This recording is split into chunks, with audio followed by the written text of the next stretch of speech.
Hello students, today we are going to talk to you about the rise of the middle classes in contemporary India.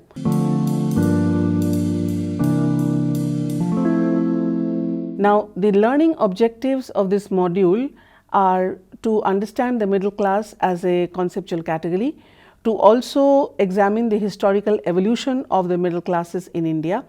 to assess the renewed significance of the new middle classes in a globalizing society like India, and also to understand the altered character of the post-colonial Indian middle classes. Now, traditionally, in the earlier Marxist evaluations, the middle classes were regarded as impediments to the progressive march of history. It fell upon Antonio Gramsci, one of the very first scholars, an influential scholar, to highlight the importance of the middle classes in creating and maintaining the dominant ideologies that uphold the social structure in any given society. Now, the middleness of the middle class always makes it desirable for all human beings who are traditionally considered outside its ambit. But the middle class often view themselves as the stable center of society and polity, one that is impervious to the extremes. Therefore, they are considered to be a class which reflects the virtues of moderation. The middle classes, although are lesser in numerical strength, they have an invaluable importance in our society today. They often present themselves as the representatives of the most dominant and the most popular values in any society at a given point of time. And it is what comes to one's mind is that of the image of the common man, which is, it is common in the sense that it is shared, and also the fact that it is widespread. The middle class also considers itself as the most suitable group to vocalize the dominant view of the society or to act on behalf of the society as a whole. But although there are these broad similarities about the way in which the middle class is conceived as a category, the historical growth of the middle classes, its trajectory in any given society and its development has varied in different national contexts. However, the middle classes continue to remain very, very important and an integral part of the Indian social order. And this is further augmented by the fact that the middle classes are considered to be the legitimate representative of the Indian society as a whole. It has often been seen that the experience of colonialism, the existence of indigenous hierarchies and the various local histories have shaped the nature of the Indian middle classes.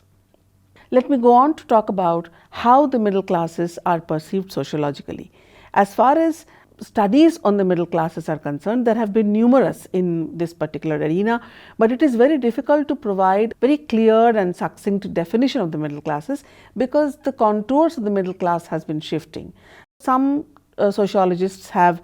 defined the middle classes in terms of their relation to the means of production, while others have focused on the nature of income that they have. Also, what makes it difficult to define the middle class very, very clearly is the fact that there is a diversity in the range of incomes, there is range of occupational spread as well as employment status, which are so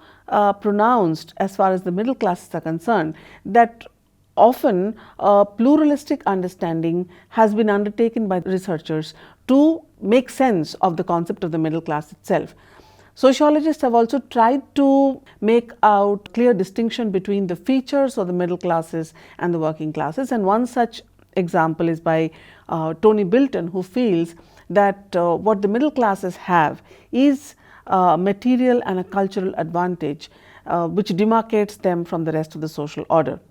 Now, what creates difficulties is because economic, social and political definitions of the middle classes are often operationalized by the researchers who do so in relation to their concrete empirical reality or inquiry that they have undertaken. But sociologists have focused on assessing the importance of the middle classes in relation to other social classes. One of the important aspect of the middle class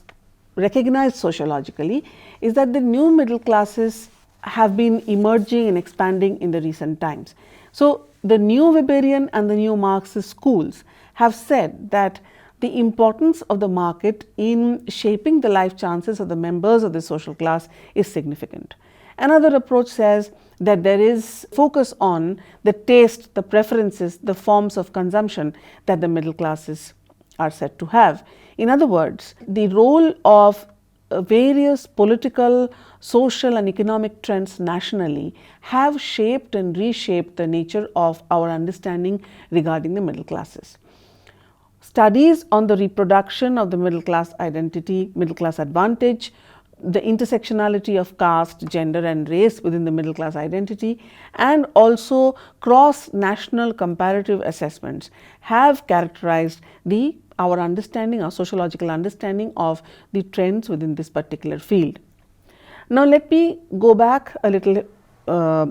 historically and talk about the emergence and importance of the colonial middle class in our country.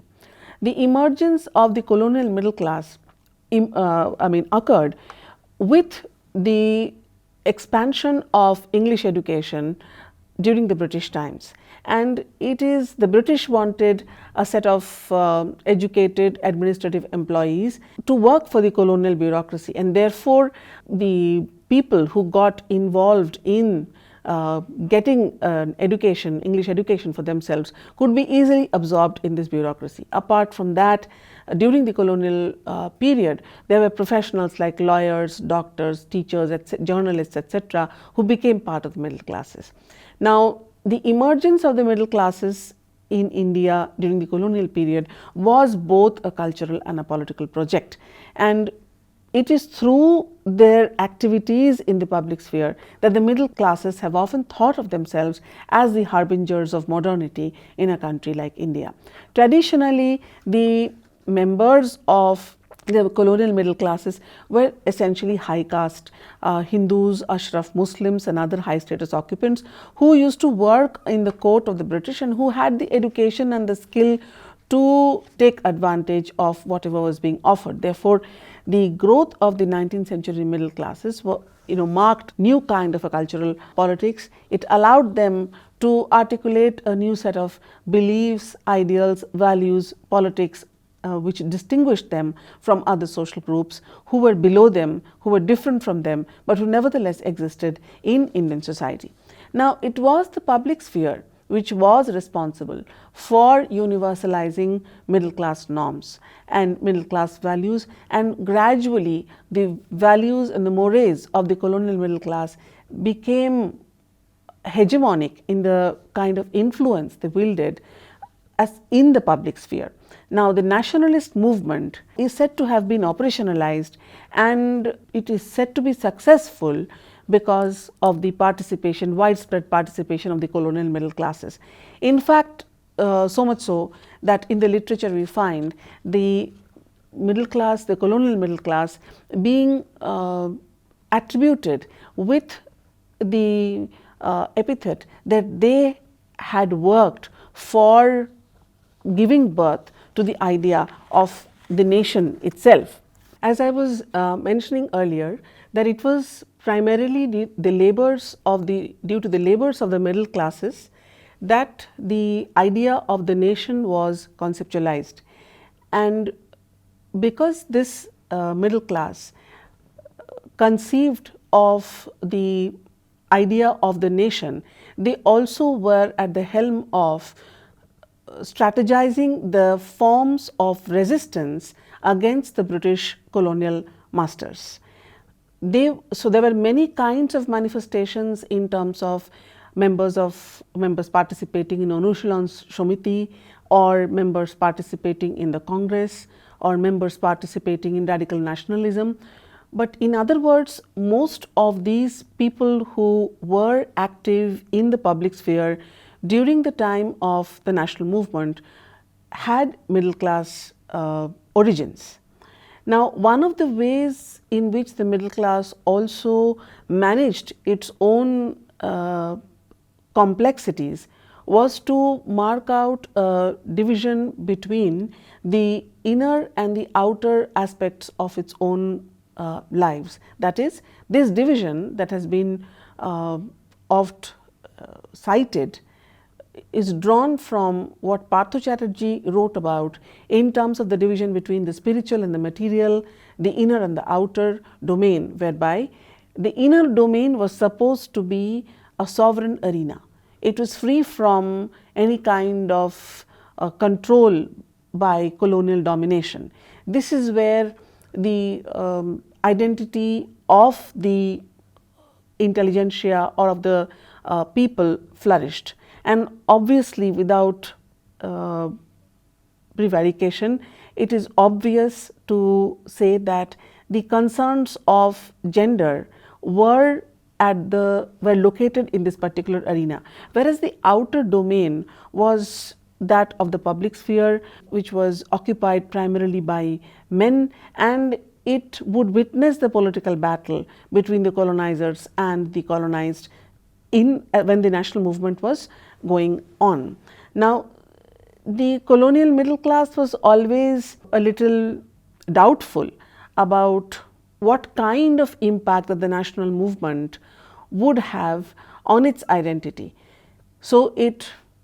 drew from the Western ideals as well as from traditional cultural elements to fashion its own identity, to fashion the forms of resistance. But whatever the case was, the leadership during this period was unequivocally drawn from the middle classes. In fact, nationalism spread far and wide because the middle classes were actively involved in the dissemination of nationalistic ideas to the villages, to the margins of society, to different parts of the country. It was the middle class which was marked by the fervor of nationalism, and they could naturally take it wherever they went. The Government of India Act of 1919 helped strengthen the middle class representation in the committees and the governing bodies that were set up, and subsequently the importance of the middle class, the political clout of the middle class continued to increase with, as the national movement reached its fruition and India became independent, the importance of the middle classes continued to increase. Let me talk about the post-colonial middle classes in India now. Now, as far as the post-colonial, during the post-independence period, the middle classes represented the natural class who would be the inheritors of the progressive ideals of the national movement. Both institutionally and ideologically, the middle class succeeded its colonial predecessor, and naturally the developmental ideology of Nehru gave the middle class a kind of fillip, a kind of impetus to carry on with its commitment to notions of development, which was articulated by the Nehruvian model of growth and development. In fact, the Nehruvian model of growth postulated the need for experts, and where would this expertise come from but from the middle classes to helm the growth process that had been envisioned by Nehru. Now,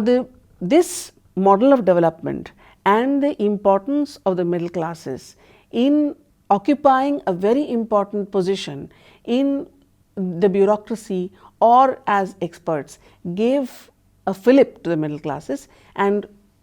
bestowed them a renewed significance as they contributed as the professional and technological workforce of the nation. In fact, the middle classes were a kind of a co-constitutive supportive structure they got from the development oriented state and the middle classes, and it is due to this kind of a support that the middle class flourished. But over time, as we all know, that the developmental model did not flourish the way in which it had been envisioned. So, as the fallacy of the developmental discourse became more evident, the ideology of development also came to be critiqued, it came to be undermined, and it was realized that quite a large section of people, namely the regional vernacular elite, had been left out of any kind of participation in this particular mode of development. So, as far as the middle classes is concerned, they enjoyed free reign during the Nehruvian period, but over a period of time their importance declined, in the sense that the middle classes became more differentiated. The hegemony, the relative homogeneity of the middle classes was questioned, and the importance of the middle class as a singular class, as a decisive class category, came to be challenged as multiple segments within it gained preeminence. These segments were, in the sense, along the lines of language, along the lines of gender, along the lines of exposure to private capital. So, these segments became preeminent, and therefore, the middle classes, one could witness several lines of differentiation within the middle classes. Now, the diversification of the middle classes and a decline of the old ideologies led to the emergence of many subnational identities, subnational loyalties. Subnational loyalties would refer to the loyalties marked by castes, marked by language, marked by region, as well as one part of the middle class could take advantage of transnationalism, which started as the economy opened up and allowed the highly qualified middle classes to take advantage of the transnational identities. Now, the emergency, as we all know, is a watershed moment for the middle classes, because it marked a radical shift in the focus of the middle class towards more control, towards order, towards consumerism, towards more authority. Now, after around the 1980s and also around the 1990s, which stretched on to the 1990s, the recommendations of the Mandal Commission, which expanded the entry or reservation of jobs and education of the other backward classes, as well as the adoption of a liberalization framework by the Government of India, as well as the intensification of the Hindu nationalist ideologies, changed the character of the Indian middle classes. In fact, the culmination of these three events is generally thought to be very significant, as they paved the way for the old middle class identity to give way to a new category called the new middle classes, who would now become very important as India became a more global entity, a global player, and it would fall upon the new middle classes to take advantage of the opportunities that were offered by globalization. Let me now come to the third phase, which was responsible for the importance of the new middle classes in India and the rise of these of the new middle classes, which thought that it was much more cosmopolitan than its predecessors, but it had the same kind of a dilemma, that what would make its identity authentic, what would make, while it embraced globalization and modernization in a very, very over enthusiastic manner, what would make it Indian, what would keep it firmly sort of planted in the grounds of the Indian soil. So, this kind of a ambivalence is also seen amongst the new middle classes in India. Now, the neoliberal reforms of the 1990s led to the integration of the Indian economy with the global one and allowed the new middle classes to take advantage, as I had said earlier, of the opportunities, enormous opportunities unleashed on an economy which had opened up and the new middle classes emerged as a consumerist, upwardly mobile segment of the Indian population, and they were at the locus of taking advantage of all the globalization inducing changes that one could see in the economy. The new middle classes are technically and socially more diverse than the old middle classes, because the old middle class was dominated by the upper caste, middle caste people that existed at the time of independence, but membership in the new middle classes is determined by qualifications, is determined by those who are able to take advantage of new kinds of skill sets that are required in a global economy. And membership of the new middle class is determined primarily by lifestyle, primarily by consumption patterns, by ownership of certain economic assets, and the fact that they are self-conscious about their own middle class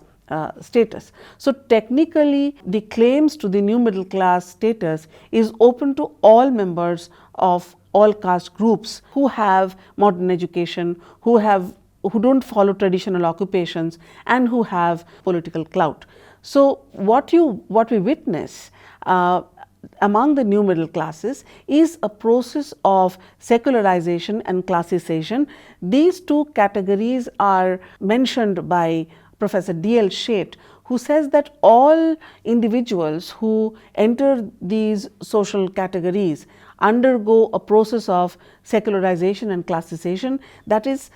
which means they distance themselves from the traditional functions and the ritual roles of particular caste-based identities as they embrace the new middle class identities. And this was noticed even amongst the new Indian middle class. Now, the benefits of globalization, the benefits that have accrued to the Indian middle classes have outweighed the costs of the middle class, and therefore you have an expansion of the professional and managerial segments of the middle classes, an expansion of population,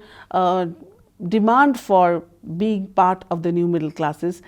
acquiring particular kinds of skill sets, etc. And now what you witness is an all-out enthusiasm for globalization and liberalization amongst members of these class. Now, what the middle class thought, in traditional middle class thought during the time of independence, was that it could vocalize the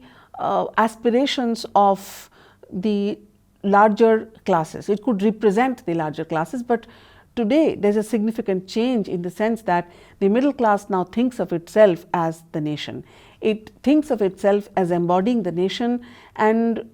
as India continues in the path of globalization, as globalization deepens, the new middle classes in India will continue to take advantage of the enormous global possibilities that globalization is offering, and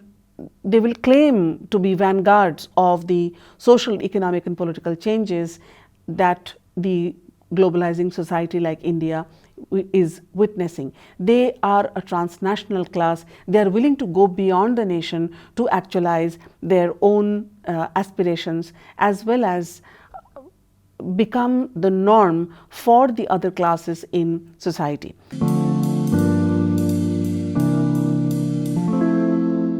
Now, to conclude, let me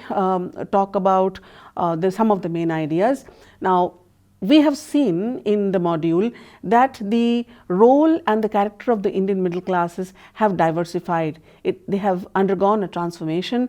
but at the same time, what we also witness is that the middle classes have been seminal to the economic growth of the Indian nation, and they have managed to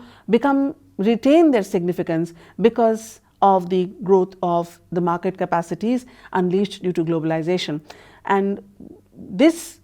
what we understand as the new middle class today, is very, very clearly marked by the consumerist consumer base that they signify, as well as they are also considered to be the legitimizers of the cultural ideologies and discourses that are accepted in Indian society as the norm. They embody these discourses. They have accepted these discourses. With technological revolution, with information and communication technological revolution, the role of this particular class is expected to become stronger and much more formidable. Though the social origins may have diversified, the middle classes show a kind of promise that they have never shown before. Thank you.